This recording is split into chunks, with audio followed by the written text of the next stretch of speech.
Hello दोस्तों, welcome in top ranker app.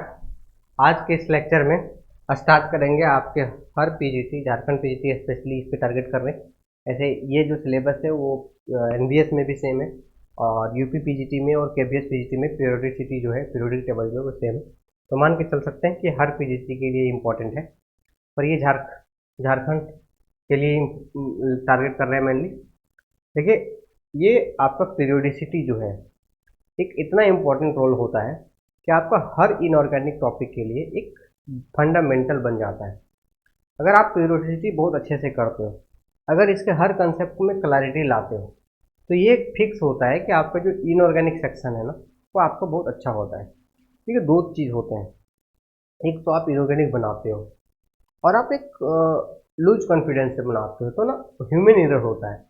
6 question बना रहे हो, 4 क्वेश्चन सही हो रहा है ना, और अगर वो 2 क्वेश्चन गलत हो जा रहा है तो उसके बावजूद भी अगर आप सेटिस्फाइड हो इनऑर्गेनिक में कि ठीक है, इनऑर्गेनिक तो बन ही जाता है, तो कहीं ना कहीं आपका मेरिट में असर करेगा। देखो, बहुत सारे दोस्तों से मैं देखा हूँ, उसमें क्या करते कि जब आप बनाते हो तो फिजिकल या इनऑर्गेनिक कुछ देख के कुछ क्वेश्चन समझ में ना आना, मतलब कुछ समझ ही में नहीं आएगा कुछ क्वेश्चन, तो उसको तो मानते हैं कि चलो वो वीक है। लेकिन इनऑर्गेनिक में इतना छोटा छोटा क्वेश्चन होता है कि भाई वो जरूर चीज़ सुने होगे तुम, जरूर चीज़ वो देखा हुआ लगेगा, तो उस चीज़ को मान लेना कि आपका कंसेप्ट उस चीज़ पे बहुत क्लियर है। उसमें थोड़ा सा कहीं कहीं ना कहीं आपको 4 क्वेश्चन गलत करवा देता है, वो मेरिट में इफेक्ट होता है। ये आपको सीरियसली एक बहुत फीलिंग वाली बात हुआ है कि जब आप इस तरह का मिस्टेक करोगे और मेरिट अगर 1 या 2 नंबर से छटेगा, तो बहुत आपको तकलीफ देगा।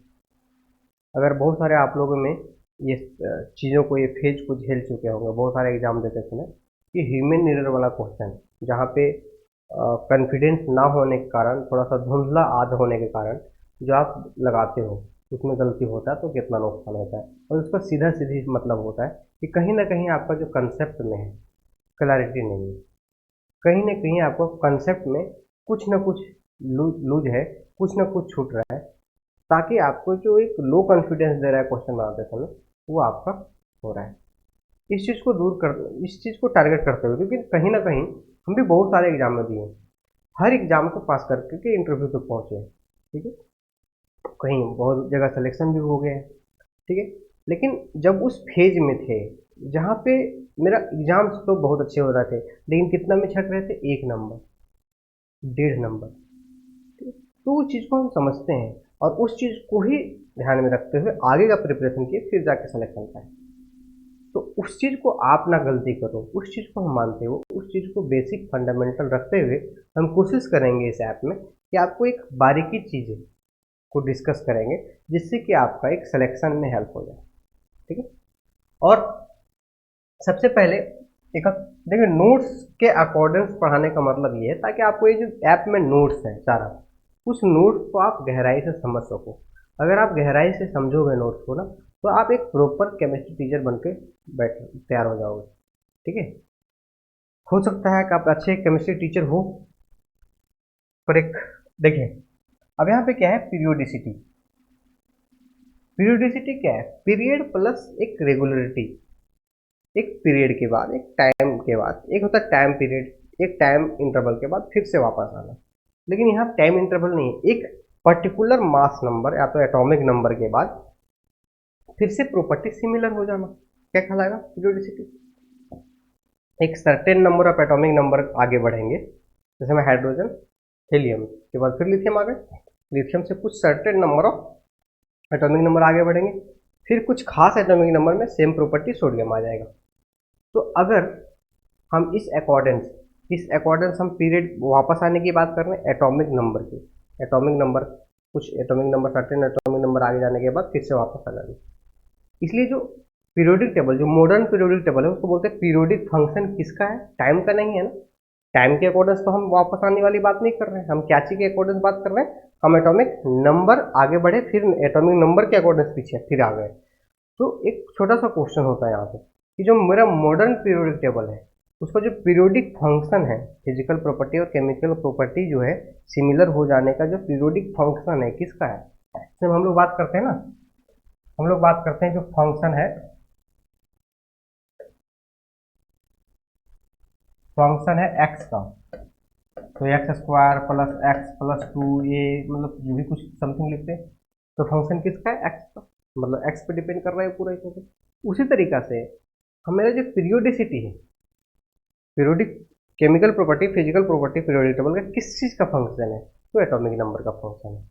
इसी तरह से क्वेश्चन पूछता है, जब मेंडलीव पीरियोडिक टेबल में चले जाते हैं, उसमें फिजिकल प्रॉपर्टी और केमिकल प्रॉपर्टी किस चीज़ का पीरियोडिक फंक्शन है, तो वहाँ पे मास नंबर का पीरियोडिक फंक्शन है। तो यहाँ पे सबसे पहला जो है पीरियोडिसिटी आखिर होता क्या है, तो ये पीरियोडिसिटी समझ में आ गया कि अल्टीमेट जो है same, ultimate number of atomic number आगे बढ़ने के बाद सेम प्रॉपर्टी आ जाना, उसको बोलते हैं पीरियोडिसिटी। उसको होता है कॉज ऑफ पीरियोडिसिटी। क्यों होता है कॉज ऑफ पीरियोडिसिटी, क्यों आखिर सेम हो जाता है, क्योंकि कहीं ना कहीं उसका जो बाहर वाला आउटर सेल जो इलेक्ट्रॉनिक कन्फिग्रेशन वो क्या होता है, सेम। जैसे अगर बात करें lithium, sodium, potassium, rubidium, caesium, ये सारा का जो इलेक्ट्रॉनिक कन्फिग्रेशन है वो क्या है, सेम है। जिसके कारण से क्या होता है, आउटरमोस्ट इलेक्ट्रॉनिक कन्फिग्रेशन क्या होता है, सेम होता है, जिसके कारण से क्या होता है, पीरियोडिसिटी हमें मिल पाती है।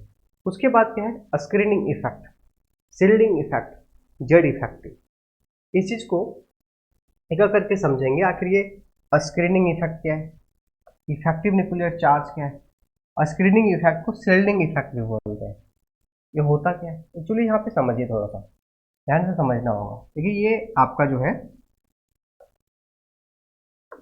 एक एटम है,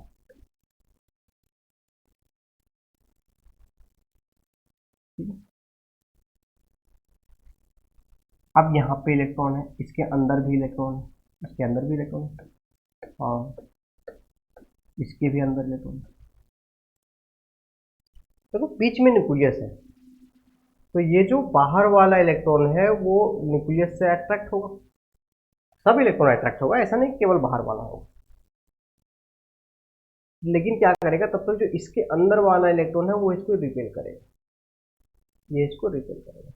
मान लो किसी को हम पुश पुल कर रहे हैं, खींच रहे हैं, और सामने वाला मेरा जो दोस्त है उसको पुल कर रहा है, तो हम ज़्यादा पुल कर रहे हैं तो मेरे तरफ वो आएगा, लेकिन उतना नहीं आएगा जितना उसको आना चाहिए। तो ये जो इलेक्ट्रॉन है वो अट्रैक्ट होगा, लेकिन उतना अट्रैक्ट नहीं होगा जितना उसको अट्रैक्शन होना चाहिए। क्यों, क्योंकि सामने वाला उसको रोक रहा है। तो इसलिए जो अट्रैक्शन होगा ना उसको बोलेंगे रिड्यूस्ड अट्रैक्शन, रिड्यूस्ड अट्रैक्शन। तो यहाँ पे क्या क्या फेनोमेना हुआ, एक अट्रैक्शन में कमी हुआ, दूसरा रिपल्सन हुआ। तो जो इनर इलेक्ट्रॉन आउटर इलेक्ट्रॉन को रिपल्सन करता है, जिसके कारण से ये अट्रैक्शन में कमी हो जाती है, ये जो फेनोमेनन हुआ उसको हम बोलते हैं फील्डिंग इफेक्ट या screening effect. Inner electron repel outer electron, अंदर वाला इलेक्ट्रॉन रिपेल करता outer electron, due to which attraction of electron towards nucleus is decreased, कम होता है। उसे क्या बोलते हैं हम, सील्डिंग इफेक्ट या स्क्रीनिंग इफेक्ट। इसको सील्डिंग इफेक्ट भी बोलते हैं, सील्डिंग इफेक्ट या स्क्रीनिंग इफेक्ट। ये तो समझ में आ गया सील्डिंग इफेक्ट स्क्रीनिंग इफेक्ट क्या है। तो आप एक इसको की पॉइंट में आपको याद रखना है। देखो हर कंसेप्ट जब पढ़ते हो तो आपको एक की पॉइंट याद करना है। ध्यान से समझिए मैं क्या बात कर रहा हूँ। एक दोस्त मानिए, एक फ्रेंड मानिए, उस लिहाज से आप एक चीज़ों को समझिए और एक ट्रस्ट कीजिए और इस तरह का काम कीजिए, ठीक है।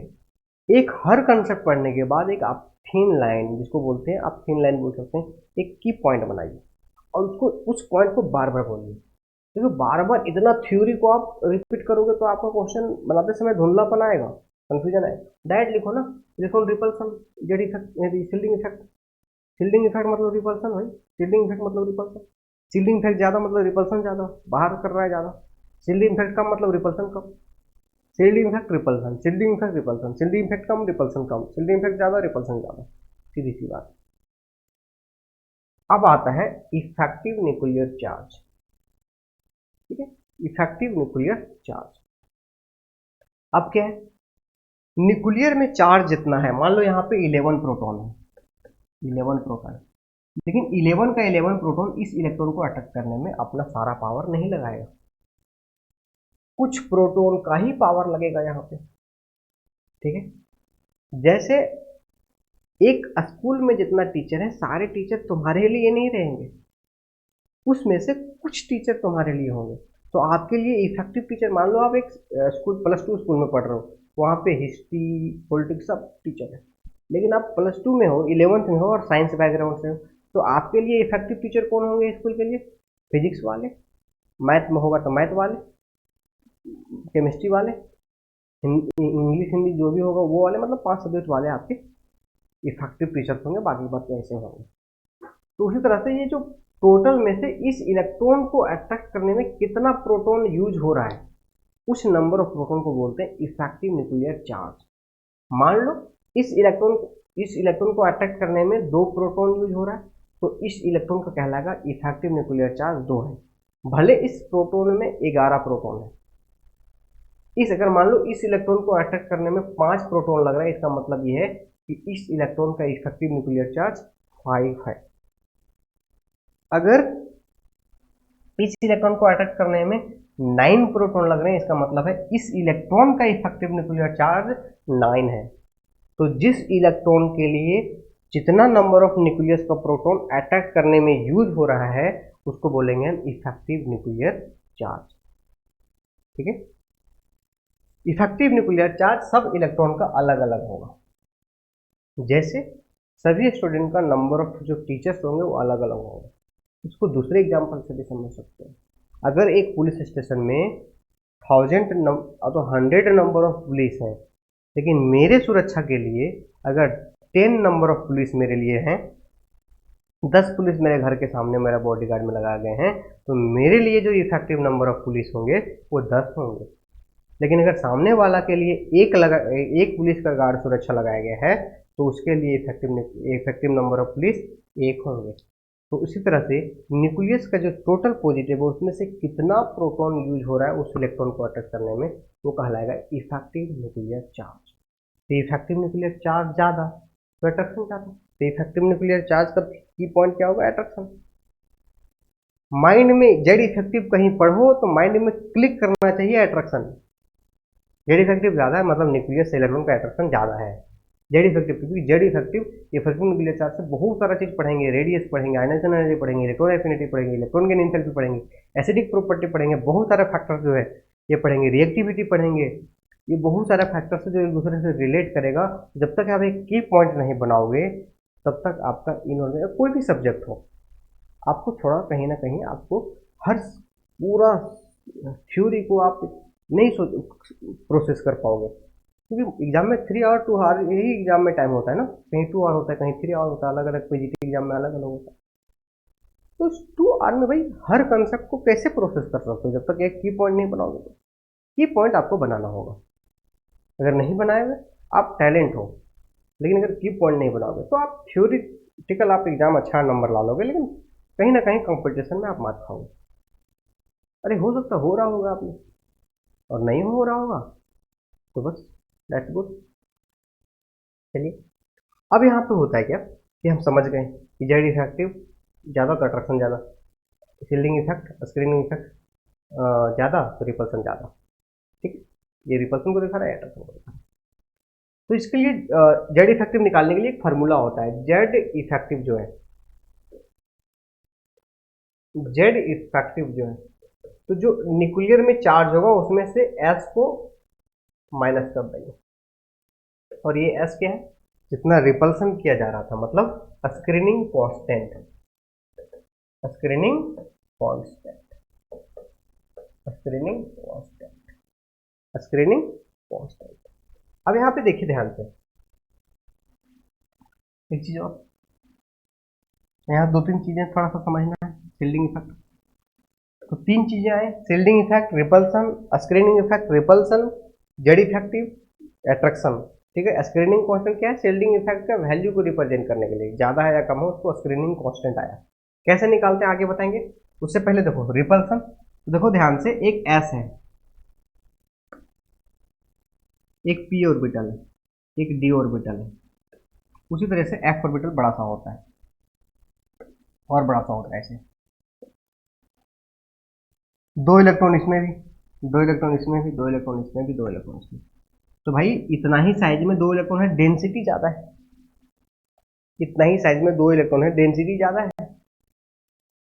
तो इससे इससे जब इलेक्ट्रॉन टकराएगा तो ज़्यादा रिपल्सन करेगा, लेकिन जब इससे इलेक्ट्रॉन करेगा तो चलो यहाँ से रिपल्सन करेगा, इधर से अट्रैक्ट हो जाएगा, इधर से अंदर चला जाएगा, मतलब यहाँ पे इससे कम रिपल्सन होगा। लेकिन इसमें और स्पेस खाली हो गया तो रिपल्सन और कम हो जाएगा। मान लो एक रास्ता इतना छोटा सा है, अब जितना रास्ता उतना में पूरा में पत्थर रख दिया गया, तो तुम यहाँ से आओगे तो डरोगे ना, रिपल्सन होगा ना, क्योंकि वो पूरा में तो रखा गया है पत्थर। लेकिन एक रास्ता इतना बड़ा है, लेकिन पत्थर इतना ही में रखा गया क्योंकि साइज पत्थर इतना ही था, तो इसमें थोड़ा सा कम डरोगे। बाइक से कोई तुम आओगे तो इसमें थोड़ा कम डरोगे, इधर से निकलने का रास्ता रहेगा। लेकिन और रास्ता चौड़ा कर दिए, अब इसमें थोड़ा सा छोटा सा पत्थर रख दिए इतना बड़ा, डरोगे ही नहीं, ये पूरा खाली पड़ा है। 4 लाइन में एक इतना सा पत्थर रहेगा, क्या डरोगे। लेकिन साइकिल चला रहे हो, इतना ही सा रास्ता था, एक मतलब जो छोटा सा नहीं होता है सीमेंट वाला बनाया हुआ, उस पर पत्थर रख देंगे। एक जैसे मान लो एक नाला है, उसमें भी देखो जो लाइन वाला पोल रखा रहता है, उसमें हम रख देंगे इतना सा पत्थर, फिर बोलेंगे बाइक चलाओ तो उसमें, तो पहले जाओगे पत्थर हटाओगे, लेकिन रोड में पत्थर रहेगा तो नहीं हटाओगे, क्योंकि भाई यहाँ पत्थर है, इधर से निकल जाओगे, उतना चौड़ा और इधर से निकल जाओगे, मतलब डरोगे ही नहीं। लेकिन जैसे ही पतला रास्ता रहेगा और वहाँ पे पत्थर रहेगा तो तुम दूर से ही ब्रेक मार दोगे, मतलब रिपल्सन ज़्यादा हो गया, इसमें रिपल्सन ज़्यादा, इसमें रिपल्सन कम, इसमें तो रिपल्सन ज़्यादा किसका है, एस का। तो इसलिए एस, पी, डी और एफ, शिल्डिंग इफेक्ट किसका ज़्यादा होगा, एस का, फिर किसका होगा, पी का, फिर किसका होगा, डी का, फिर किसका होगा, एफ का। ये हो गया शिल्डिंग इफेक्ट। अब आता है जेड इफेक्टिव। जेड इफेक्टिव किसका ज़्यादा होगा, किसका कम होगा, इसको भी समझ लेते हैं। देखो इसको तो हम कैलकुलेट करने सिखाएंगे ही सिखाएंगे, इसको हम ऐसे समझें, एक आइटम है, अब ये इलेक्ट्रॉन है, अब इलेक्ट्रॉन को लॉस कर दिए, इलेक्ट्रॉन को जब लॉस कर दिए तो ये छोटा हो गया, तो छोटा हो गया मतलब इसका क्या है, छोटा हो गया मतलब क्या है, इलेक्ट्रॉन अट्रैक्शन बढ़ गया। तो अगर कोई एन है और अगर एन प्लस कर दिए, इलेक्ट्रॉन को निकाल दिए, तो अट्रैक्शन बढ़ जाएगा। देखो ना, नियर नज़दीक आ गया, पहले यहाँ था, पहले यहाँ था, अब इस इलेक्ट्रॉन लॉस कर गया तो साइज क्या हो गया, छोटा हो गया। अब इस इलेक्ट्रॉन नज़दीक आ गया तो अट्रैक्शन बढ़ जाएगा, अट्रैक्शन बढ़ जाएगा। तो इसलिए जेड इफेक्टिव किसका ज़्यादा होगा, प्लस का। जेड इफेक्टिव किसका ज़्यादा होगा, प्लस का। जेड इफेक्टिव प्लस का ज़्यादा होगा, देन किससे, न्यूट्रल से। लेकिन दूसरा केस देखो, दूसरा केस क्या था कि मान लो ये एक इलेक्ट्रॉन पहले था और इलेक्ट्रॉन आ गए, भाई और इलेक्ट्रॉन आ गया तो कोई रिपल्सन करेगा ना। एक तो एक इलेक्ट्रॉन इलेक्ट्रॉन रिपल्सन होता है, फिर इलेक्ट्रॉन को और ले आ रहे हो, मान लो इलेक्ट्रॉन टेंशन है, भाई टेंशन है, टेंशन, टेंशन को हटाओगे रिलैक्स हो गए, अट्रैक्शन बढ़ेगा। और टेंशन को ले आए, मतलब इलेक्ट्रॉन और टेंशन ले आया और इसको रिपल्सन कर रहा है, तो अट्रैक्शन कम होगा, तो किसका होगा, नेगेटिव का न्यूट्रल से कम होगा, ऐसे समझो, ठीक है। क्योंकि कैलकुलेट तो हर एक क्वेश्चन में तो कर नहीं सकते हो। तो जेड इफेक्टिव किसका ज़्यादा होगा, प्लस का, उसके बाद किसका, न्यूट्रल का, उसके बाद किसका, नेगेटिव का। तो प्लस का ज़्यादा, याद रखो, देखो शिल्डिंग इफेक्ट ज़्यादा किसका, एस का, फिर पी का, फिर डी का, फिर एफ का। जेड इफेक्टिव किसका ज़्यादा, पॉजिटिव का, न्यूट्रल का, नेगेटिव का। और जितना ज़्यादा प्लस होगा उतना ज़्यादा अट्रैक्शन होगा, जितना ज़्यादा प्लस होगा उतना ज़्यादा अट्रैक्शन होगा, ठीक है। जैसे अगर मान लो Al3 plus, Al plus, Al, Al minus, Al2 minus, तो किसका ज़्यादा होगा भाई, प्लस का, 3 प्लस, फिर +1, फिर न्यूट्रल, फिर माइनस, फिर 2 माइनस, जितना ज़्यादा माइनस उतना कम। अगर मैं बात करूँ Cl3 plus, Cl plus, sorry Cl plus, Cl minus, Cl minus, तो इसके ज़्यादा किसका होगा, जितना ज़्यादा प्लस होगा उतना ज़्यादा होगा। तो इस तरह से जेड इफेक्टिव को हम निकालते हैं और कंपेयर करते हैं किसका ज़्यादा होगा, किसका कम। अब एक एक करके देखते हैं कि आखिर ये है क्या, ठीक है। देखो, cause of periodicity, screening effect and effective nuclear charge, आप देखोगे तो वही सब पढ़ोगे जो हम अभी बताए। स्क्रीनिंग कांस्टेंट जो कि फार्मूला निकालोगे जब, तो ये आएगा सिग्मा, यहाँ रिप्रेजेंट कर रहा है, लेकिन ऐसे भी रिप्रेजेंट कर सकते हो, ठीक है। अब यहाँ पे हम बताए थे क्या,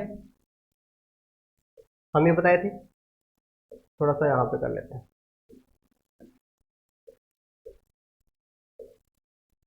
Z effective is equal to क्या है, Z minus S screening constant. Screening constant अगर आप थ्योरेटिकल अप्रोच करोगे तो स्क्रीनिंग कांस्टेंट जो है उसको निकालने के लिए स्लेटर ने रूल बताया था। स्लेटर ने रूल बताए और इन्होंने क्या बोले कि सबसे पहले भाई इलेक्ट्रॉनिक कन्फिग्रेशन जो है ना ऐसे करो, 1s2 2s और 2p को साथ में रखो 8 कर दो, 3s 3p को साथ में रखो 8 कर दो, और अगर मतलब जितना इलेक्ट्रॉन रहेगा उस अनुसार से, और अगर 3d है तो 3d लिखो और 4s 4p को फिर साथ में रखो ऐसे, मतलब सीरियल 1 2 3 4 ऐसे। तो पहले उस फॉर्म में लिखो। उसके बाद इन्होंने बोले कि जिस इलेक्ट्रॉन को निकाल रहे हो आप, जिसका भी निकाल रहे हो, जैसे मान लो एक एल्युमिनियम का निकाल रहे हो तो एल्युमिनियम का कन्फिग्रेशन क्या करोगे, 1s2 2s 2p का 8 3s 3p का कितना इलेक्ट्रॉन हो गया 8 2 10 और 3 13। तो s निकालने के लिए जिससे निकाल रहे हो, जैसे मान लो ये 3 है, एक किसी एक इलेक्ट्रॉन का निकालेंगे ना जेड इफेक्टिव, तो 3 में से एक इलेक्ट्रॉन का निकाल रहे हैं, बच कितना गया 2 इंटू कितना 0.35 प्लस, मतलब जहां से निकाल दें अगर उसी का इलेक्ट्रॉन है तो उसका रिपल्सन पावर कितना होगा 0.35 का। उससे पहले वाला का कितना इलेक्ट्रॉन है, दूसरा में कितना इलेक्ट्रॉन है 8, तो इसमें पहले का रिपल्सन कितना होगा 0.85 प्लस इससे पहले कितना है 2, तो इसका रिपल्सन पावर कितना होगा 1। मतलब जिस सेल से जिस इलेक्ट्रॉन को निकाल रहे हैं अगर उसी सेल का इलेक्ट्रॉन है तो उसका रिपल्सन पावर कितना है 0.35, उसके अंदर वाले इलेक्ट्रॉन का कितना 0.85, उससे पहले वाला जितना भी होगा सारा का रिपल्सन पावर कितना 1। इसको जोड़ेंगे तो होगा S। आप इसको YouTube पे भी देखो, बहुत सारा कैलकुलेशन जेड इफेक्टिव के लिए बनाए हैं, आप YouTube पे भी जाकर के देख सकते हो, डिटेल बताएं, यहाँ पे बहुत सारा बताएंगे, बहुत टाइम लग जाएगा। चैप्टर को बस इस नोट्स को पूरा फॉलो अप कर देते हैं जिससे कि आपको ये नोट्स पढ़ने में थोड़ा सा सहूलियत होगी, ठीक है।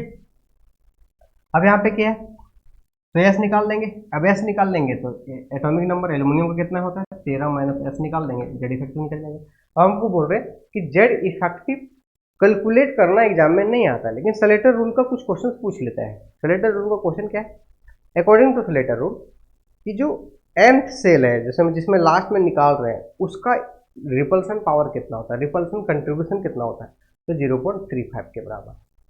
उससे इनर सेल वाला तो रिपल्सन पावर रिपल्सन कंट्रीब्यूशन कितना होता है 0.85 के बराबर। उससे पहले वाले जितना भी इलेक्ट्रॉन्स होंगे उसका रिपल्सन पावर कितना होगा, आपका 1 होगा।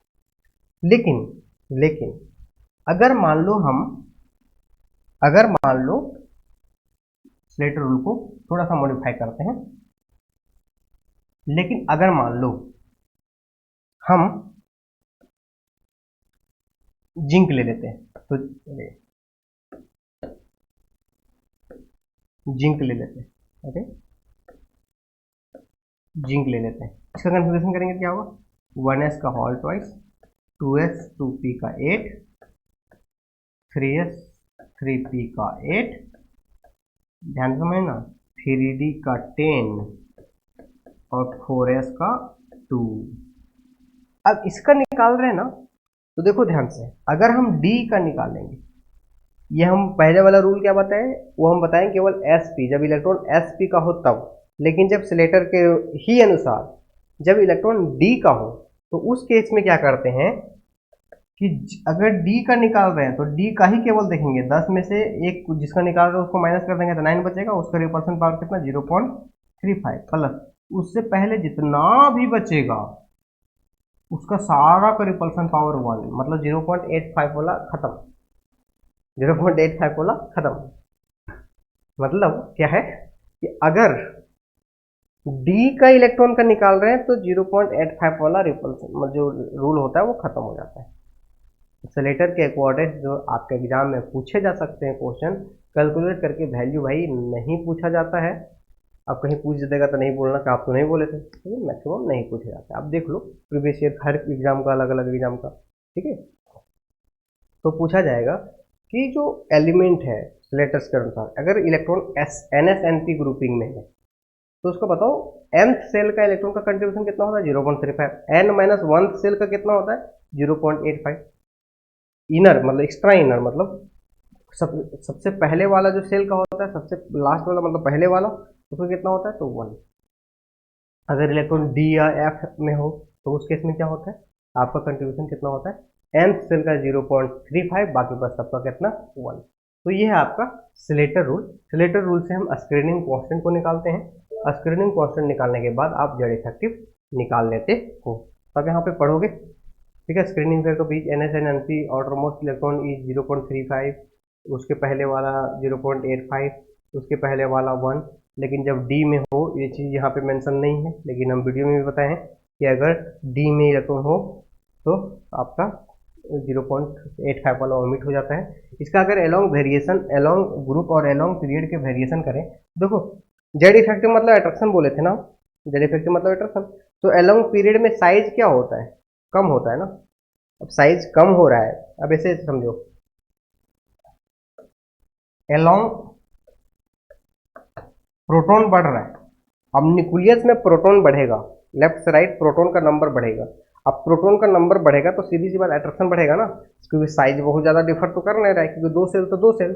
अगर पीरियड में देखा जाए, जैसे मैं बेरिलियम बोरोन कार्बन, जैसे मान लो इसमें दो, अगर दो सेल है तो इसमें भी दो है भाई, इसमें भी दो सेल है, इसमें भी दो है, इसमें भी दो सेल है, इसमें भी दो है, मतलब इसमें नंबर ऑफ पीरियड तो बढ़ नहीं रहा है, साइज बहुत ज़्यादा डिफर है नहीं, छोटा होता जाता है, तो प्रोटॉन बढ़ रहा है। जैसे इसमें मान लो 4 प्रोटॉन है, तो इसमें 5 प्रोटॉन हो गए, इसमें 6, इसमें 7, तो प्लस बढ़ेगा तो अट्रैक्शन भी बढ़ेगा इलेक्ट्रॉन का। तो इसलिए लेफ्ट से राइट जो है जेड इफेक्टिव जो है आपका पीरियड में बढ़ता है। देखो पीरियड में बढ़ रहा है, पीरियड में अट्रैक्शन बढ़ेगा मतलब जेड इफेक्टिव बढ़ेगा। एलोंग ग्रुप की बात करते हैं अगर हम, एलोंग ग्रुप, तो एलोंग ग्रुप जो है रिमेन सेम होता है जनरली, लगभग सेम होता है। क्यों? क्योंकि एलोंग देखो इसमें क्या है, लिथियम का 2 साइड है, इसमें क्या हो गया 3 हो गया, इसमें क्या हो गया 4 हो गया। तो भाई जितना प्रोटॉन बढ़ा, जितना अट्रैक्शन बढ़ा, उतना दूर होने से अट्रैक्शन कम भी हो गया। इसलिए देखोगे तो लगभग क्या है, सेम हो जा रहा है, लगभग क्या है, सेम हो जा रहा है। तो एलोंग पीरियड क्या हो रहा है, बढ़ रहा है। एलोंग ग्रुप जनरली क्या हो रहा है, सेम हो रहा है। क्यों? क्योंकि प्रोटॉन को नंबर से बढ़ने से अट्रैक्शन तो बढ़ रहा है, लेकिन डिस्टेंस दूर हो जाने से अट्रैक्शन कम भी तो हो जा रहा है, जिसके कारण से बराबर हो जा रहा है। तो इस तरह से हम जेड इफेक्टिव को देखते हैं।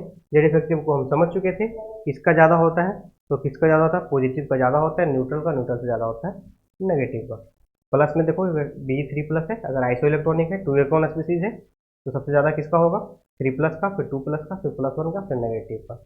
इसमें भी देखेंगे तो जितना ज़्यादा प्लस होगा उतना ज़्यादा आपका जेड इफेक्टिव होगा। तो इस तरह से जेड इफेक्टिव को आप, और स्क्रीनिंग इफेक्ट, शील्डिंग इफेक्ट, और आपका स्क्रीनिंग कांस्टेंट को और स्लेटर रूल को, 4-5 टॉपिक को आप बहुत अच्छे से समझ चुके होंगे। अब नेक्स्ट टॉपिक जो है मेरा एटॉमिक रेडियस। देखो एटॉमिक रेडियस क्या है भाई, साइज है, जितना ज़्यादा सर्कल रहेगा उतना ज़्यादा रेडियस होगा, सीधी सी बात है ना। तो अगर एटॉमिक रेडियस की बात करें अगर हम, तो इसका जनरल डेफिनेशन क्या होना चाहिए कि न्यूक्लियस से इलेक्ट्रॉन का डिस्टेंस, अगर इसको हम थोड़ा सा देखें तो ये न्यूक्लियस है, ये इलेक्ट्रॉन है, तो इसके बीच की दूरी को क्या बोलेंगे, डिस्टेंस को क्या बोलेंगे, distance between nucleus and outer electron is known as क्या, रेडियस। ऐसा ही होना चाहिए ना, लेकिन ये डेफिनेशन गलत है। ये क्वेश्चन भी पूछता है क्या ये डेफिनेशन सही है, तो नहीं भाई ये गलत है। न्यूक्लियस से इलेक्ट्रॉन का डिस्टेंस को एटॉमिक रेडियस बोलने में अच्छा तो लगता है, पर ये रियलिटी नहीं है। क्यों? क्योंकि एटम जब एग्जिस्ट करेगा ही नहीं फ्री स्टेट में, तो मेजर कैसे होगा, एक्सपेरिमेंट कैसे होगा भाई। जो जिस फॉर्म में एग्जिस्ट करता है तो एक्सपेरिमेंट तो उसी पे करेंगे। तो इसीलिए अगर डायरेक्ट डेफिनेशन हो न्यूक्लियस से इलेक्ट्रॉन के बीच की डिस्टेंस को एटॉमिक रेडियस बोलेंगे तो वो डेफिनेशन गलत है। ठीक है, तो डेफिनेशन है सही क्या है, तो एटम क्यों गलत है, तो पहला इलेक्ट्रॉन स्मॉल पार्टिकल है जिसका पोजीशन फाइंड करना मुश्किल है, दूसरा एटम एक फ्री स्टेट में एग्जिस्ट नहीं करता, इसका हम जिसलिए इसलिए उसका एटॉमिक रेडियस इस तरह से मेजर नहीं कर सकते। इसलिए एटम आखिर जिस फॉर्म में रहेगा उस फॉर्म में जाके आपको चेक करना पड़ेगा। एटम जिस फॉर्म में आपका रहेगा उस फॉर्म में आपको चेक करना पड़ेगा। तो एटम किस फॉर्म में होता है,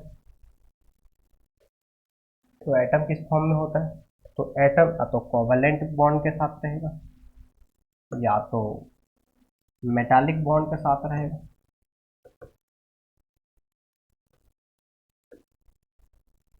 बॉन्ड हटा देते हैं, या तो फिर वंडर वाल्स के साथ रहेगा, वंडर वाल्स फोर्स के साथ रहेगा, या तो फिर आयंस के फॉर्म में रहेगा। तो एटम जिस फॉर्म में एग्जिस्ट करता होगा उस फॉर्म में जाके मेजर करना होगा। तो अगर कोवेलेंट बॉन्डेड है तो कोवेलेंट एटॉमिक रेडियस, अगर मेटालिक बॉन्डेड है तो मेटालिक एटॉमिक रेडियस, अगर वंडर वाल्स बॉन्डेड है तो वंडर वाल्स एटॉमिक रेडियस, अगर आयंस के फॉर्म में है तो आयनिक रेडियस। तो पहले का करके समझना पड़ेगा कि आखिर कोवेलेंट बॉन्ड क्या होता है। तो एटम के अंदर एटॉमिक ऑर्बिटल होता है और वो एटॉमिक ऑर्बिटल इस तरह से ओवरलैप करके अगर बॉन्ड बनते हैं तो उसको बोलते हैं कोवेलेंट बॉन्ड। मेटालिक बॉन्ड मतलब क्या है कि दो मेटल है, दोनों मेटल केवल टच करेंगे। इसका मतलब क्या है, जैसे मान लो एक सोडियम मेटल है और दूसरा सोडियम मेटल है, तो इसका क्या होता है, फ्री इलेक्ट्रॉन, मतलब इसका इलेक्ट्रॉन क्या होगा, ये इलेक्ट्रॉन अपना लॉस करेगा और ये बन जाएगा प्लस, ये भी इलेक्ट्रॉन लॉस करेगा और ये बन जाएगा प्लस। ये होते रहता है, प्लस न्यूट्रल होते रहता है। ऐसा नहीं कि प्लस ही बन जाएगा, प्लस बना ही रह जाएगा, एटम प्लस प्लस। तो क्या हुआ, ये इलेक्ट्रॉन के कारण कंप्लीट निकलता नहीं है। एक इलेक्ट्रॉन के कारण क्या हो गया, ये भी अट्रैक्ट हो गया, ये भी अट्रैक्ट हो गया, ये नेगेटिव, ये पॉजिटिव है पॉजिटिव। जैसे मैं इसको समझू ना, ऐसे इसको एक मछली का टुकड़ा को इलेक्ट्रॉन मानो, एक कुत्ता इधर एक कुत्ता इधर, एक कुत्ता इसको अटैक करेगा, एक कुत्ता इधर को अटैक करेगा। ये मछली का टुकड़ा के कारण क्या होगा, दोनों कुत्ता एक दूसरे में अट्रैक्ट होगा रहा है इनडायरेक्टली। तो उसी तरह से इस इलेक्ट्रॉन के कारण ये सोडियम अटैक्ट होगा, इसलिए इसको बोलेंगे, दोनों केवल स्फीयर टच करेगा, इसको बोलेंगे atomic radius, metallic bond, metallic bond. उसके बाद वंडर वाल्स में क्या होगा, जो अगर मान लो केवल दूर दूर से है, ये दूर दूर में है और इसमें के बीच अगर अट्रैक्शन है उसको बोलते हैं वंडर वाल्स अट्रैक्शन। ये होगा कैसे, देखो ये होता कैसे, मान लो इसमें इलेक्ट्रॉन सिमेट्रिकल डिस्ट्रीब्यूशन था, इसमें क्या है, इसमें भी सिमेट्रिकल डिस्ट्रीब्यूशन था, लेकिन ये दोनों एक दूसरे कोलाइड हुआ तो क्या हुआ कि एक तरफ ज़्यादा इलेक्ट्रॉन आ गया। अब इधर का इलेक्ट्रॉन इधर आ गया तो इधर नेगेटिव, इधर खाली पॉजिटिव होल हो गया, खाली स्पेस मतलब पॉजिटिव होल, वैसा ही इसमें हो गया, नेगेटिव और ये पॉजिटिव पार्ट। जैसे समझो ना कि अगर मान लो एक फंक्शन हो रहा है, एक तरफ मेल है एक तरफ फीमेल है, या तो लोग बैठे हैं, मतलब ऐसे सिमेट्रिकल बैठे हैं, ऐसे लोग, मेल फीमेल छोड़ दो, ऐसे लोग बैठे हैं सिमेट्रिकली बैठे हैं, लेकिन कुछ एक्सीडेंट हो गया बीच में, कुछ बम फोड़ दो तो भगदड़ मचेगी, तो एक तरफ लोग ज़्यादा हो जाएंगे एक तरफ लोग कम हो जाएंगे, मतलब एक तरफ सीट खाली हो जाएगा मतलब प्लस, एक तरफ क्या हो जाएगा कम, तो पॉजिटिव नेगेटिव। तो जब भगदड़ खत्म हो जाएगा तो ये जो भीड़ है वो किधर जाना चाहेगा, जिधर खाली है। जब भगदड़ खत्म हो जाएगा तो ये अट्रैक्ट करेगा, ये दोनों में क्या हो जाएगी, अट्रैक्शन हो जाएगी ये दोनों में, और इस अट्रैक्शन को ही बोलते हैं वंडर वाल्स अट्रैक्शन।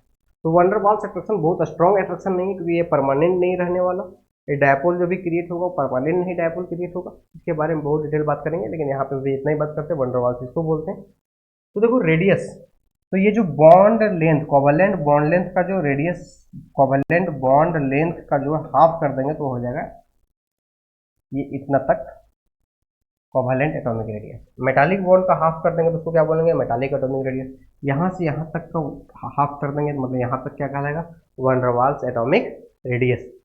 तो कौन सबसे ज़्यादा है भाई, अगर सेम एटम है या तो सेम पीरियड का एटम है तो वंडर वाल्स, मेटालिक, कोवेलेंट। सबसे ज़्यादा किसका है, वंडर वाल्स, मेटालिक और कोवेलेंट। आयनिक को बाद में बात करेंगे। अगर सेम हो तो जैसे जैसे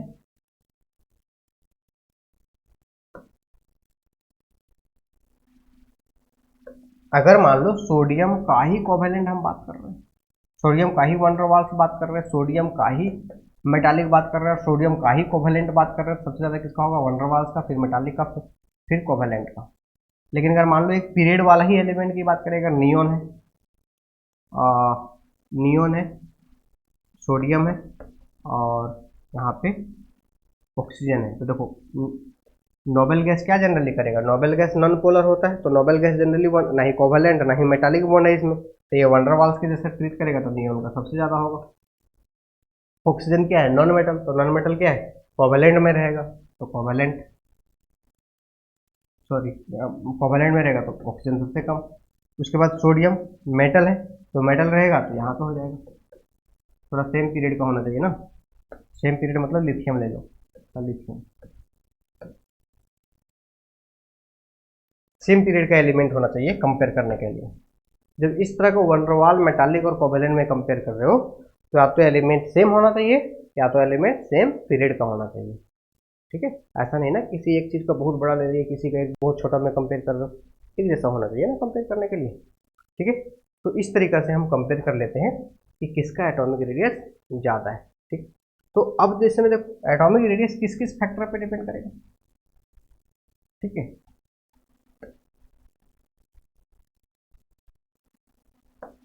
तो भाई जितना ज़्यादा साइज होगा उतना ज़्यादा रेडियस होगा। जेड इफेक्टिव, अब ध्यान से सोचो थोड़ा सा, जेड इफेक्टिव ज़्यादा होने से एट्रैक्शन ज़्यादा होगा, एट्रैक्शन ज़्यादा होने से साइज क्या हो जाएगा, कम हो जाएगा। तो अगर वेरिएशन की अगर हम बात करें अलोंग पीरियड की और अलोंग ग्रुप की, तो अलोंग पीरियड में क्या होगा, अलोंग पीरियड में साइज जो है वो डिक्रीज करता है, रेडियस क्या होगा, डिक्रीज करेगा। क्यों भाई, क्योंकि जेड इफेक्टिव क्या होता है, इंक्रीज करता है। ऊपर से नीचे जाने पे साइज क्या हो रहा है, बढ़ रहा है, रेडियस क्या होगा, बढ़ेगा। क्यों भाई, जेड इफेक्टिव से सेम रहता है क्योंकि ऑर्बिट नंबर बढ़ता है, ऑर्बिट नंबर बढ़ता है। ऑर्बिट नंबर कहने का मतलब है प्रिंसिपल क्वांटम नंबर बढ़ता है, नंबर ऑफ सेल बढ़ता है। अब सेल बढ़ेगा तो साइज बढ़ेगा ही। अब इतना छोटा है, एक है, दो है, अब इसमें जाने पे तीन हो गया तो साइज तो बढ़ेगा ही। तो नीचे जाने पे ग्रुप में जाने पे ऑर्बिट नंबर बढ़ता है, रेडियस बढ़ता है, साइज बढ़ता है। लेकिन इसमें क्या है, जेड इफेक्टिव बढ़ता है जिसके कारण से रेडियस कम होता है। लेकिन ये कुछ ना कुछ एक्सेप्शन होता है पीरियड और ग्रुप के अलावा। उस एक्सेप्शन पे थोड़ा सा ध्यान देते हैं, एक्सेप्शन पे ध्यान देते हैं, उसके बाद यहाँ पे नोट्स आपको दिखा देंगे सारा। ठीक है, देखो क्या है एक्सेप्शन। अभी हम बात किए थे lithium, beryllium, boron, carbon, nitrogen, oxygen, chlorine, neon. तो हम क्या बोले थे, कम होगा रेडियस, ऐसा होना चाहिए। लेकिन नहीं, ये नियॉन कहाँ उठ के आ जाएगा, वन डेर वाल्स है इसलिए मेटालिक के पहले आ जाएगा नियॉन, यहाँ नहीं होगा। ठीक है, तो सबसे पहले तो यही समझना है कि अलोंग पीरियड में कम तो होगा भाई, लेकिन नोबेल गैस का क्या हो जाएगा, ज़्यादा हो जाएगा। नोबेल गैस का क्या हो जाएगा, ज़्यादा हो जाएगा। उसके बाद अलोंग पीरियड में देख लिए, अलोंग पीरियड में एक और देखना है आपको। जब आप डी ब्लॉक में जाओगे, scandium, titanium, vanadium, chromium, manganese, iron, cobalt, nickel, copper, zinc. तो ऐसा तो कम होना चाहिए, लेकिन कम तो होता है, लेकिन यहीं तक होता है। लगभग ये इसका लगभग बराबर हो जाता है और ये बढ़ जाता है। तो दो एक्सेप्शन हुआ ना, बराबर हो गया फिर बढ़ गया, कम होना चाहिए ना, ऐसा क्यों। तो इसलिए ऐसा होता है कि जब इसका कंट्रीब्यूशन करोगे तो इसमें D1 आएगा, इसमें D2 आएगा, इसमें D3 आएगा, इसमें D4 आएगा, इसमें D5 आएगा, इसमें D6 आएगा, इसमें D7 आएगा, इसमें D8 आएगा, इसमें D9 आएगा, इसमें D10 आएगा। एक्चुअली देखोगे तो जब इसको खोल के देखोगे तो D10 जितना ज़्यादा, जैसे मैं यहाँ पे देखो एक भरना है, एक भरना है तो कोई भी पेयर्ड नहीं हुआ, दो भी भरना है तो भी पेयर्ड नहीं, तीन भरना है तो भी पेयर्ड नहीं, चार भरना है तो भी पेयर नहीं, पांच भरना है तो भी। लेकिन जब 6 भरना पड़ता है ना यहाँ पे, तब पेयर होना स्टार्ट हो जाता है, पेयर। और पेयर होना मतलब रिपल्सन होना स्टार्ट हो जाएगा। तो इसलिए यहाँ से जो है रिपल्सन, इलेक्ट्रॉनिक रिपल्सन जो होगा वो जेड इफेक्टिव का बराबर हो जाएगा। देखो अंदर वाला इलेक्ट्रॉन रिपल्सन करेगा साइज बढ़ाएगा, और अट्रैक्शन करेगा साइज कम होगा। तो जितना जेड इफेक्टिव अट्रैक्ट किया उतना ही रिपेल किया, दोनों अगर बराबर हो गया साइज क्या हो गया, बराबर हो जाएगा। जितना रिपल्सन किया उतना ही अट्रैक्शन किया, साइज क्या हो गया, बराबर। लेकिन यहाँ पे क्या है, रिपल्सन डोमिनेट किया, electron repulsion dominate over Z effective. अगर रिपल्सन ज़्यादा कर दिया, अट्रैक्शन कम हुआ। रिपल्सन ज़्यादा कर दिया मतलब साइज क्या हो गया, बढ़ गया, इसलिए साइज बढ़ गया। लेकिन यहाँ से यहाँ तक क्या है, जेड इफेक्टिव डोमिनेट करेगा, जेड इफेक्टिव ज़्यादा होगा इलेक्ट्रॉनिक रिपल्सन से, इसलिए क्या होगा, अट्रैक्शन ज़्यादा होगा, साइज कम होगा। तो अलोंग पीरियड में दो एक्सेप्शन याद रखना है। एक तो आपको डी ब्लॉक में जहाँ पे फेकोनी का क्या होता है, साइज बराबर हो जाता है और कॉपर जिंक का बड़ा हो जाता है। और एस ब्लॉक पी ब्लॉक में नोबेल गैस का जो है वो आपका ज़्यादा हो जाता है, नोबेल गैस का ज़्यादा हो जाता है। अगर अलोंग ग्रुप की बात अगर हम करें, अगर हम अलोंग ग्रुप की बात अगर हम करें तो ग्रुप में क्या एक्सेप्शन है, ग्रुप में डाउन द ग्रुप तो बढ़ना ही चाहिए। तो ग्रुप में ज़्यादा एक्सेप्शन नहीं है, ध्यान समझना केवल, ग्रुप में ज़्यादा एक्सेप्शन नहीं है। देखिए ग्रुप में क्या है, ग्रुप में केवल आपको यहाँ पे एक्सेप्शन है, बैगन आलू। देखो ग्रुप में क्या होना चाहिए, बढ़ना चाहिए, लेकिन यहाँ पे घट जाता है, बस इतना ही एक्सेप्शन है। गैलियम के पास एक्सेप्शन है, ऐसा क्यों? जब कॉन्फ़िगरेशन करोगे ना इसका तो पाओगे 1s2 2s2 2p6। अरे कितना तक चले गए हम, यहाँ पे क्या है 2p1, यहाँ पे फिर करोगे तो उसी तरह से करोगे, क्या लास्ट में जाओगे 3s2 3p1। उसके बाद इसमें करोगे तो क्या हो जाएगा, यहाँ पे देखो, यहाँ पे क्या हो जाता है ना, 3d पहले आ जाता है, 3d10 4s2 4p1। तो ये d आने के कारण क्या हो गया, d देखो हम क्या बोले थे, एक एटम है, अब इसमें इलेक्ट्रॉन यहाँ पे है, d आने से ये स्पेस ज़्यादा, ये d है, तो ये d आने से d वाला इलेक्ट्रॉन इधर जाएगा तो ये खाली स्पेस हो जाएगा।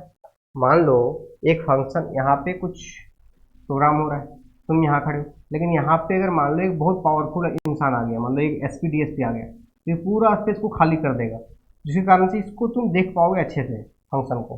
तो उसी तरह से जब ये डी ऑर्बिटल के इतना बड़ा ऑर्बिटल में दो ही इलेक्ट्रॉन, तो जिसके कारण से जब इलेक्ट्रॉन इधर आएगा तो उस समय ये खाली स्पेस रहेगा, जिसके कारण से इस इलेक्ट्रॉन का अट्रैक्शन बढ़ जाएगा। इसको बोलते हैं ट्रांजिशन कंडक्शन, मतलब डी ऑर्बिटल आने से ये इलेक्ट्रॉन का जो है न्यूक्लियस की तरफ अट्रैक्शन बढ़ गया, इस इलेक्ट्रॉन का न्यूक्लियस की तरफ अट्रैक्शन बढ़ गया, जिसके कारण से साइज क्या हो गया, छोटा हो गया, साइज क्या हो गया, छोटा हो गया। तो इसलिए एक्सेप्शन ये होता है अलोंग ग्रुप। तो इस तरह से आप याद कर सकते हो एटॉमिक रेडियस के वेरिएशन में अलोंग पीरियड। देखो फिर की पॉइंट बात करेंगे हम, अलोंग पीरियड नोबेल गैस का वंडरवाल्स के चलते ज़्यादा हो जाता है। फेकोनी डी ब्लॉक में फेकोनी का साइज बराबर, और कजन का जो है कॉपर और जिंक का जो है साइज बड़ा हो जाता है। अब एलोंग ग्रुप की बात करें तो केवल इतना ही याद रखो ना भाई कि डाउन दी ग्रुप तो बढ़ता ही है, गैलियम का एक्सेप्शन है, बढ़ना चाहिए कम हो गया, एक्सेप्शन, एक्सेप्शन मतलब बढ़ना चाहिए कम हो गया, एक्सेप्शन हो गया तो।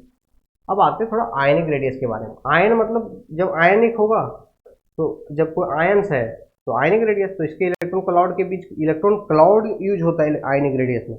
The distance between nucleus and electron cloud, ना कि एक इलेक्ट्रॉन, इलेक्ट्रॉन क्लाउड के बीच की दूरी क्या बोलेंगे, रेडियस, आयनिक रेडियस। तो भाई अब किसका ज़्यादा होगा, नेगेटिव का ज़्यादा होगा न्यूट्रल से, जेड इफेक्टिव का जस्ट उल्टा, और फिर केटायन का होगा। क्यों? क्योंकि नेगेटिव जितना ज़्यादा आएगा, जितना ज़्यादा इलेक्ट्रॉन आएगा उतना साइज बढ़ते जाएगा, और जब निकलते जाएगा मतलब प्लस बनते जाएगा, साइज कम होते जाएगा। इसलिए जितना नेगेटिव उतना साइज ज़्यादा, न्यूट्रल मतलब जेड इफेक्टिव का जस्ट उल्टा। तो इस तरह से एटॉमिक रेडियस का आप वेरिएशन कर सकते हो। एलोंग ग्रुप में थोड़ा सा एक चीज़ और देखना था, हम ये ट्रांजिशन कंडक्शन बताया ना, उसी तरीके से क्या होता है जब आप डी ब्लॉक में जाओगे ना,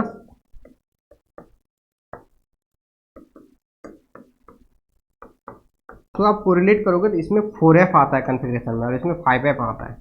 तो 4f और 5f आने के कारण इलेक्ट्रॉन जो बाहर वाला इलेक्ट्रॉन है ना, जिस तरह से इसमें अट्रैक्शन और बढ़ जाता है, अट्रैक्शन और बढ़ जाता है, तो बढ़ना चाहिए साइज, लेकिन ये दोनों को क्या हो जाता है, बराबर हो जाता है। लेकिन इसमें नहीं, इसका कॉन्फ़िगरेशन में 4f 5f नहीं आता, जिसके कारण से इसका साइज लगातार बढ़ता है, लेकिन जर्कोनियम और हाफनियम में साइज बराबर हो जाता है। तो ग्रुप में 2 एक्सेप्शन और रखने, एक तो गैलियम के पास और एक आपका यहाँ पे डी ब्लॉक में। एक एक करके रेडियस देख लेते हैं, यहाँ पे क्वेश्चन असाइनमेंट भी बना लेंगे, ठीक है। तो देखिए एटॉमिक रेडियस है,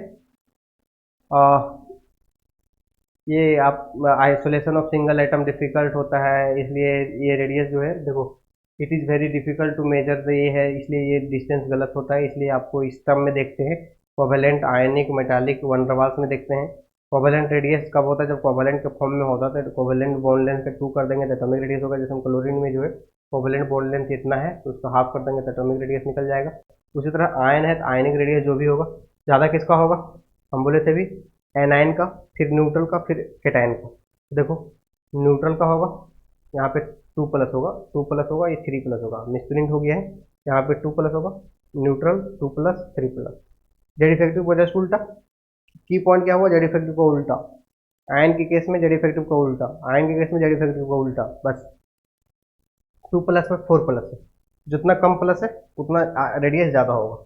इसमें देखो न्यूट्रल, यहाँ पे देखो, यहाँ पे भी मिसप्रिंट है, 2 प्लस होगा, 3 प्लस होगा, 4 प्लस होगा, 5 होगा, 6 होगा, 7 होगा, तो न्यूट्रल का ज़्यादा, फिर 2 का, फिर 3 का, फिर 4 का, फिर 5 का, फिर 6 का, फिर 7 का। उसी तरह से एनायनिक रेडियस की बात करेंगे, नेगेटिव की बात करेंगे, तो क्या होगा, जितना ज़्यादा नेगेटिव होगा उतना ज़्यादा रेडियस होगा, इस नेगेटिव का ज़्यादा रेडियस देन ये न्यूट्रल से, ठीक है। जेड इफेक्टिव को जस्ट उल्टा। अब देखो इसमें जो है S2 नेगेटिव है, Cl नेगेटिव है, इतना देखो तो S2 नेगेटिव का रेडियस ज़्यादा होगा, जैसे हम देखो यहाँ पे कोरिलेट किया गया है। देखो बहुत सारे एलिमेंट हैं, तो आइसो इलेक्ट्रॉनिक स्पीशीज सबसे पहले देखो, तो देखो इसमें क्या है, पूरा अगर देखा इसमें देखो ये सारा 20 इलेक्ट्रॉन का है, 20 इलेक्ट्रॉन है, 20 इलेक्ट्रॉन को अलग करो, 20 इलेक्ट्रॉन में देखो किसका ज़्यादा है, नेगेटिव का, 2 नेगेटिव का, फिर नेगेटिव का, फिर एक पॉजिटिव का। ज़्यादा पॉजिटिव होने से रेडियस कम और ज़्यादा नेगेटिव होने से रेडियस ज़्यादा, मतलब जेड इफेक्टिव का उल्टा।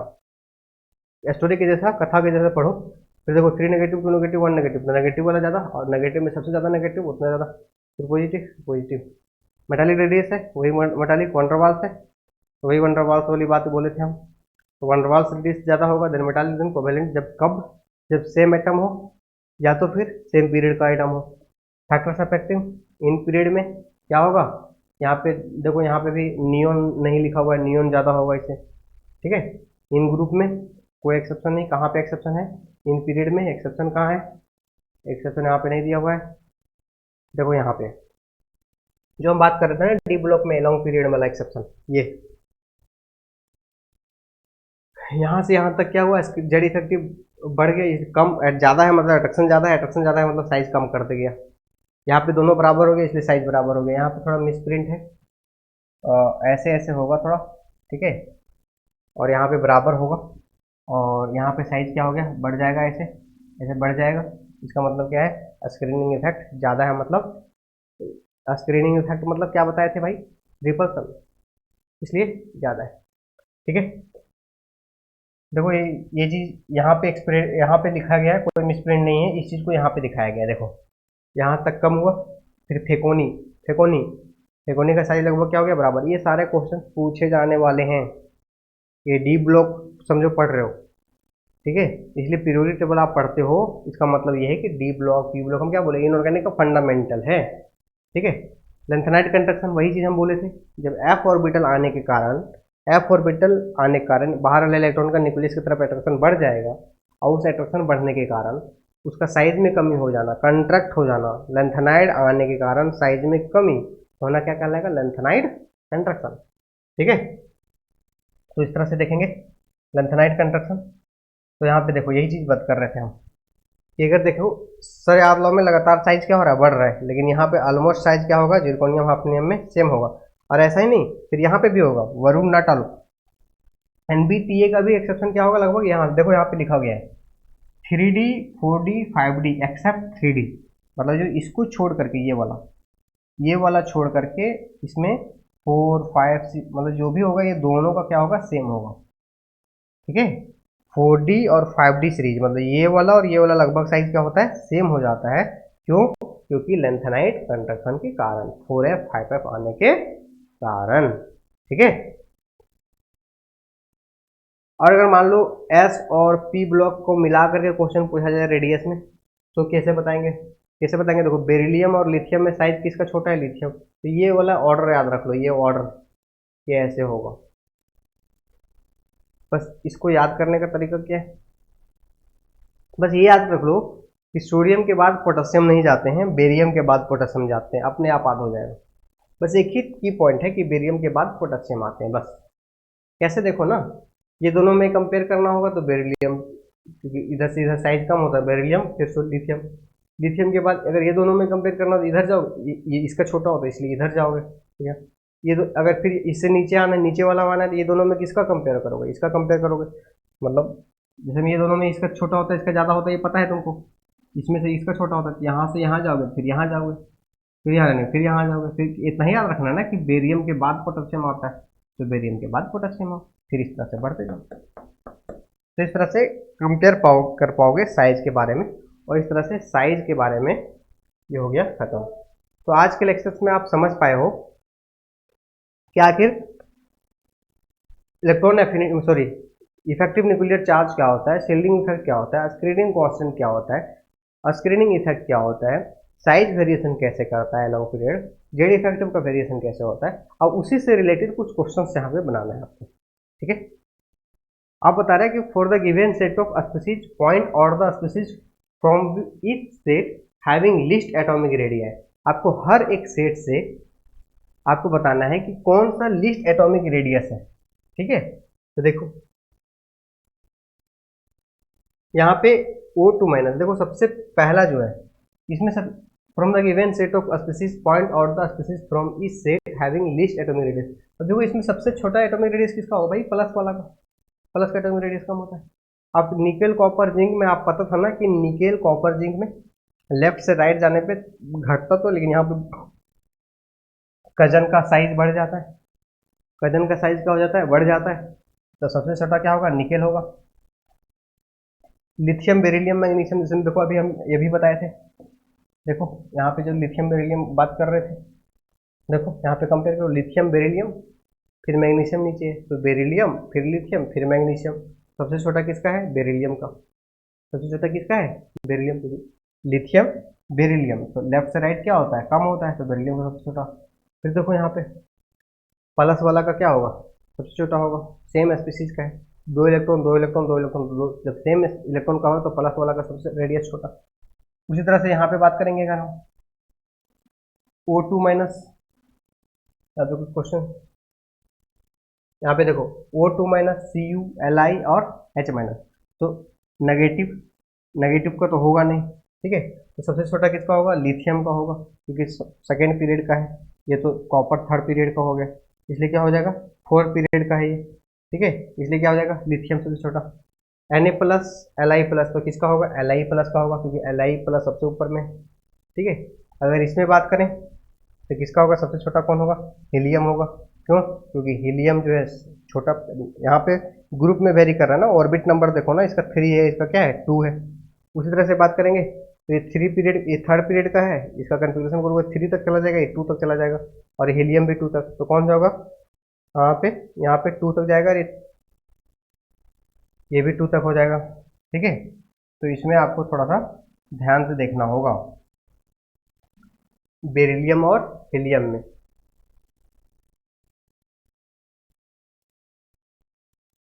सॉरी, इसका 2 थोड़ी देना आएगा, ये 1 तक जाएगा, 1s2 जाएगा ना, ये 1 है ये 2 है, तो इसका साइज क्या होगा, छोटा होगा।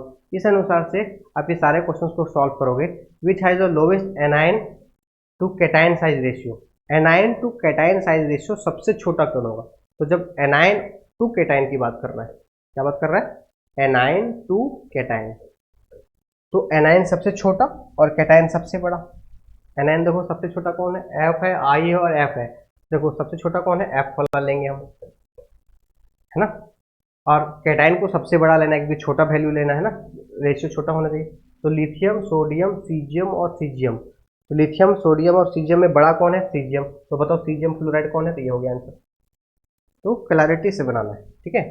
अब arrange the elements in increasing order of atomic radius, arrange the elements in increasing order of atomic radius. ये अभी हम बताए थे कैसे, ये वाला सीरीज से बनाना होगा, ये वाला सीरीज से बनाना होगा, ये वाला इससे मैच करके। ठीक है, देखो मैग्नीशियम, मैग्नीशियम के बाद क्या है, बेरिलियम बोरॉन, यहाँ पे ऐसे अरेंज करना है, लिथियम बेरिलियम सोडियम मैग्नीशियम, तो ऐसे जाता है, फिर ऐसे जाता है, फिर मैग्नीशियम के बाद कैल्शियम, फिर यहाँ पे पोटासियम, तो ऐसे जाता है।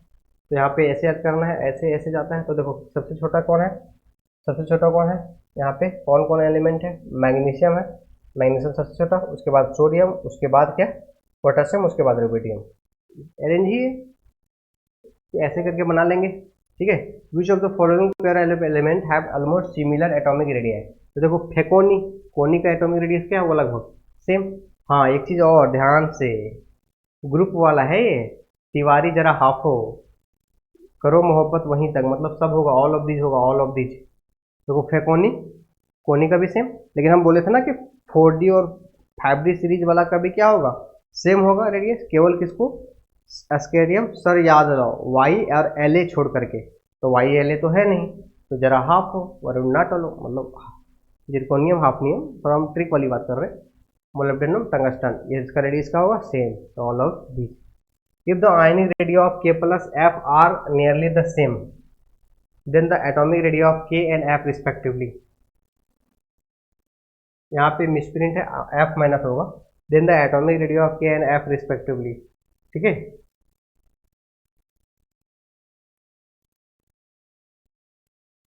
देखो अब क्या है कि K है और F है, चलिए यहाँ F माइनस होना चाहिए।